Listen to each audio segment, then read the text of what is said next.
Hello students, welcome to commerce heroes classes. आज हम लोग क्लास 12 का चैप्टर 3 पढ़ने वाले हैं जिसका नाम है मैट्रिसेस। तो देखते हैं हम लोग मैट्रिसेस होता क्या है। मैट्रिसेस जो है 12th क्लास का एक बहुत ही इजी चैप्टर है। हम लोग चैप्टर 12 क्लास 12 का स्टार्टिंग ही हम लोग मैट्रिसेस से करते हैं और इससे 4 to 5 मार्क्स का क्वेश्चन हर साल आता है और बहुत ही ईजी टॉपिक है, आसानी से हो जाएगा। इस वीडियो को अगर कंप्लीट देखते हैं हम लोग तो और कहीं जाने का, कहीं और पढ़ने का ज़रूरत नहीं है। अच्छे से हम लोग पूरे इस टॉपिक को देखते हैं, इजी टॉपिक है। तो मैट्रिसेस मैट्रिसेस जो है ना, एक सबसे पहले तो ये समझो कि एक प्लूरल टर्म है, ठीक है। इसका सिंगुलर टर्म को बोलते हैं मैट्रिक्स। क्या बोलते हैं? मैट्रिक्स। ओके, ये क्या है मैट्रिक्स? मैट्रिक्स जो है एक पावरफुल टूल है। क्या चीज़ का? मैथ्स का टूल है। ओके, एक पावरफुल टूल है। जैसे टूल्स हम लोग कैसे समझेंगे? टूल्स होता क्या है? जैसे कि हम लोग एडिशन, ठीक है, एडिशन करते हैं, सब्ट्रैक्शन करते हैं, डिवीजन करते हैं, वैसे ही ये सारा क्या है? टूल्स है। ठीक वैसा ही मैट्रिक्स भी एक मैथमेटिक्स का एक टूल है जो कि बहुत पावरफुल है। और ये क्या करता है ना, हमारे कॉम्प्लेक्स कैलकुलेशंस को बहुत ही सिंप्लीफाई कर देता है, सिंपल बना देता है। इसका बहुत सारा यूज़ है यार मैट्रिसेस का। देखते हैं कहाँ कहाँ यूज़ है। इसका यूज़ देखो लीनियर इक्वेशंस में है, यहाँ पे दिख रहा होगा तुम लोग को। फिर हम लोग कोफिशिएंट का रिलेशंस रिप्रेजेंटेशन में यूज़ करते हैं। कोफिशिएंट किसका? लीनियर इक्वेशंस का। ओके, फिर हम लोग पर्सनल कंप्यूटर में, बिजनेसेस में, बजटिंग में, सेल्स प्रोजेक्शन में, कॉस्ट एस्टिमेशन में, analysing the results of an experiment, ये सारे चीज़ों में भी मैट्रिसेस का हम लोग यूज़ करते हैं। इसका यूज़ है। फिर आता है हम लोग का फिजिक्स। फिजिक्स में यार देख, सुने होगे तुम लोग नाम मैग्निफिकेशन। कहाँ पे पढ़े हो? रिफ्लेक्शन में, लाइट में रिफ्लेक्शन में सॉरी, रोटेशन हो गया, reflection through a plane mirror हो गया, ठीक है। ये सारी चीज़ों में भी मैट्रिसेस का यूज़ होता है। और फिर देखते हैं हम लोग क्रिप्टोग्राफी। क्रिप्टोग्राफी बेसिकली होता क्या है? जैसे हम लोग मैसेजिंग वगैरह करते हैं फेसबुक, इंस्टा वगैरह टाइप, व्हाट्सअप वगैरह पे, वो मैसेज जो है हमारा सिक्योर हो, सिक्योर रहे, उस चीज़ पे फोकस किया जाता है इसमें, क्रिप्टोग्राफी में। तो इसमें भी मैट्रिसेस का यूज़ किया जाता है, ठीक है।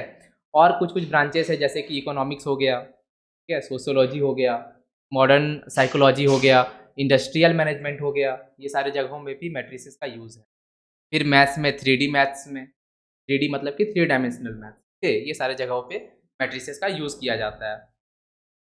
देखते हैं हम लोग मैट्रिक्स होता है क्या, इसका डिफिनेशन क्या है। देखो मैट्रिक्स क्या होता है। Matrix is an ordered rectangular array of numbers. Ordered है और रेक्टेंगुलर एरे है। किसका? नंबर्स का है। नंबर्स कैसे हो सकते हैं? देखो, रियल भी हो सकते हैं और कॉम्प्लेक्स भी हो सकते हैं, ठीक है ना। और सिर्फ नंबर ही नहीं, क्या हो सकते हैं उसमें? उसके अंदर फंक्शंस भी हो सकते हैं, ठीक है। जो मैट्रिक्स है ये एक ऑर्डर्ड रेक्टेंगुलर एरे है। इसका? नंबर्स का और फंक्शंस का, ठीक है। नंबर्स रियल और कॉम्प्लेक्स दोनों हो सकते हैं। चलो एक एग्जांपल देखते हैं, सपोज, ठीक है। यहाँ पे एग्जांपल पे ध्यान थोड़ा। जैसे Nancy has 5 books and 2 pens लिखा हुआ है ना। नैन्सी के पास कितना है? 5 बुक्स है और 2 पेन्स है। और अर्पिता के पास 4 बुक्स है और 4 पेन्स है, ठीक है। हम लोग इसको अगर टेबुलर फॉर्म में अगर देखेंगे, टेबल के फॉर्म्स में, कुछ इस तरह से हम लोग इसको रिप्रेजेंट कर सकते हैं। नैन्सी पर बुक्स और एक साइड पेन, ठीक है। तो यहाँ से देख के हम लोग को पता चल रहा है कि नैन्सी के पास कितना बुक्स है? 5 बुक्स। पेन कितना है? पेन्स है। अर्पिता के पास कितना बुक्स है? 4 और पेन्स 4, ठीक है। हम लोग यही डेटा को एक नए फॉर्म में यहाँ पे रिप्रेजेंट किए हैं। इसको फर्दर हम लोग इस तरह से लिख सकते हैं, 5 2 4 4। ये 5 क्या है बताएगा? 5 और ये 4 ये क्या बताएगा? ये नंबर ऑफ बुक्स है, ठीक है। ये नैन्सी का, ये अर्पिता का। फिर इधर देखते हैं, ये दूसरा वाला जो है 2 और 4, ये क्या बता रहा है? नंबर ऑफ पेन्स बता रहा है नैन्सी और अर्पिता के पास जो है, ओके, ठीक है। इसी को हम लोग क्या कहते हैं? मैट्रिक्स कहते हैं। क्या कहते हैं इसको? मैट्रिक्स। इस तरह का रिप्रेजेंटेशन को मैट्रिक्स कहा जाता है। यार देखो, मैट्रिक्स सिंपल मैट्रिक्स भी होता है और हायर लेवल मैट्रिक्स भी होता है। सिंपल मैट्रिक्स क्या होता है? जिसके पास सिर्फ 1 रो या फिर कॉलम हो। जैसे कि ये देखते हैं यार, रो रो इससे पहले हम लोग देखेंगे रो और कॉलम्स क्या होता है भाई। देखो, elements and entries of the matrix. Elements किसको कहते हैं? इस मैट्रिक्स में जो भी डेटा है 5 2, ठीक है ना, इसको कहा जाता है एलिमेंट्स या फिर entries of the matrix, okay. Next आता है rows of the matrix. Raw क्या होता है? देखो, जो हॉरिजॉन्टल लाइंस होते हैं, ये जो हॉरिजॉन्टल वाला है 5 2 या फिर 4 4, इसको कहा जाता है रोज। ठीक है, क्या कहते हैं इसको? रोज कहते हैं। और जो हॉरिजॉन्टल वाला है, सॉरी वर्टिकल, जैसे कि ये तुम्हारा 5 और 4, सॉरी सेम कलर का हो गया ना,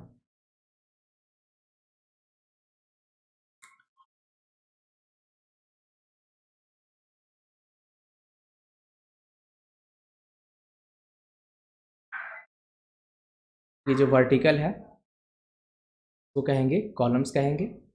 ये फर्स्ट कॉलम है, ये सेकंड कॉलम है, ठीक है ना। ओके। अगर हम लोग सिंपल मैट्रिक्स का बात करें तो इसमें क्या होता है, एक सिंगल रो होता है, जैसे ये 5 2, यहाँ से हम लोग देख सकते हैं 5 और 2।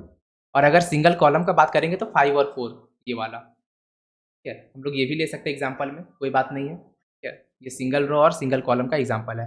बट हायर लेवल मैट्रिक्स में क्या होता है ना, कि नंबर ऑफ कॉलम्स और नंबर ऑफ रोज ये काफ़ी ज़्यादा होते हैं, एक से ज़्यादा होता है।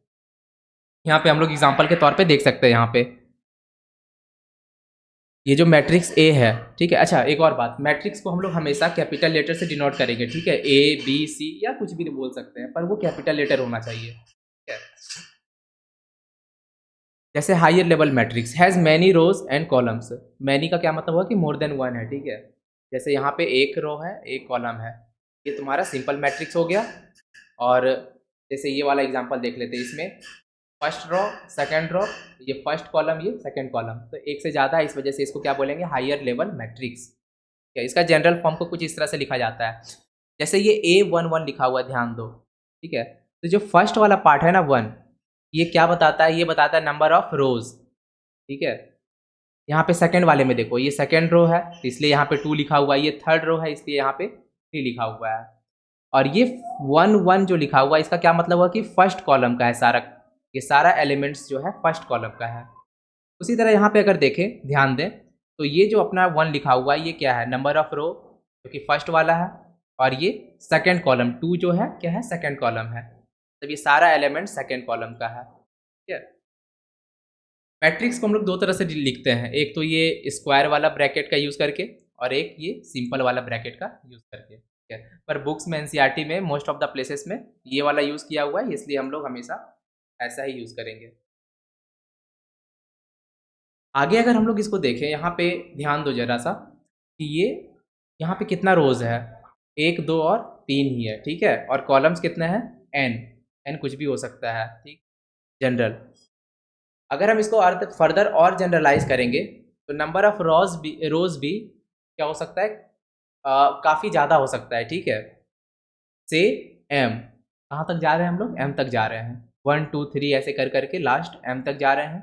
और कॉलम्स 1 2 3 कर करके लास्ट कहाँ तक जा रहे हैं, एन तक जा रहे हैं। ठीक है ना।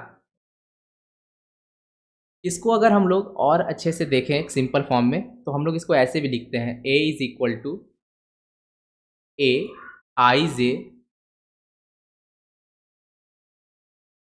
M into M by bye okay. ओके, देखो ये आई क्या है और जे क्या है। आई हमारा सिग्निफाई करता है नंबर ऑफ रो को, और जे सिग्निफाई करता है, बताता है नंबर ऑफ कॉलम्स को। आई का वैल्यू कुछ भी हो सकता है। सपोज हम लोग, मेरे पास कोई एलिमेंट दिया हुआ है, फॉर एग्जांपल A25, इसका क्या मतलब है, आई का वैल्यू यहाँ पे क्या है 2, और जे का वैल्यू है यहाँ पर 5। ठीक है, आई क्या है, नंबर ऑफ रो। ठीक है, नंबर ऑफ रो कौन सा है यहाँ पे, सेकेंड वाला। ठीक है, ये सेकेंड वाला जो है रो।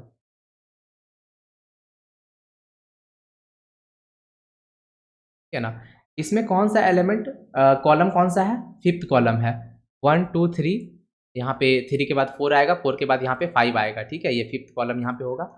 और ये सेकेंड रो का फिफ्थ कॉलम यहाँ पे तुम्हारा कहीं पे होगा, A25। ठीक है ना। तो इस तरह से हम लोग ये मैट्रिसेस का एलिमेंट्स जो है उसका जनरल फॉर्म को लिखते हैं, A is equal to A I J M bye N. अच्छा, ये एम बाय एन क्या है, इस पे भी जरा हम लोग देखते हैं। एम जो है नंबर ऑफ रोज, क्या है, नंबर ऑफ रोज।